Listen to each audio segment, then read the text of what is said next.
Hi అండి, అందరికీ నమస్కారం. Welcome back to my channel. ఈ వీడియోలో ఇప్పుడే అందిన వార్త ఏంటంటే ఏపీలో ఈ ప్రాంతాల్లో రీపోలింగ్ ఈసీ సంచలన ప్రకటన అండి. మరి ఆ వివరాలు ఏంటో ఈ వీడియోలో తెలుసుకుందాం. వీడియో ఎక్కడైనా స్కిప్ చేయకుండా ఎండ్ వరకు చూడండి. అప్పుడే పూర్తి ఇన్ఫర్మేషన్ అర్థమవుతుంది. అలాగే వీడియో నచ్చినట్లయితే లైక్ చేయండి.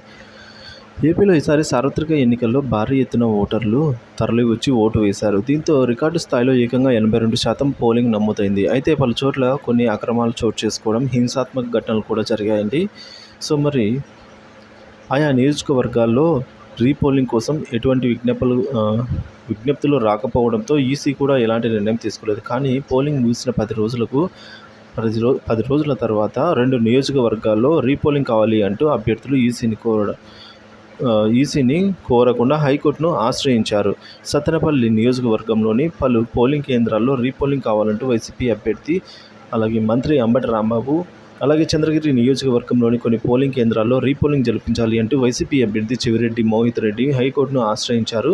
సో ఈ మేరకు వేర్వేరుగా పిటిషన్ను దాఖలు చేశారు. దీనిపై ఇవాళ హైకోర్టు ధర్మాసనం విచారణ జరిపింది. సో ఎన్నికల పోలింగ్ ముగిసిన నేపథ్యంలో రీపోలింగ్ ఆదేశాలు ఇవ్వడంపై అయితే వాదనలు విన్న తర్వాత తమ నిర్ణయం కూడా ప్రకటించింది.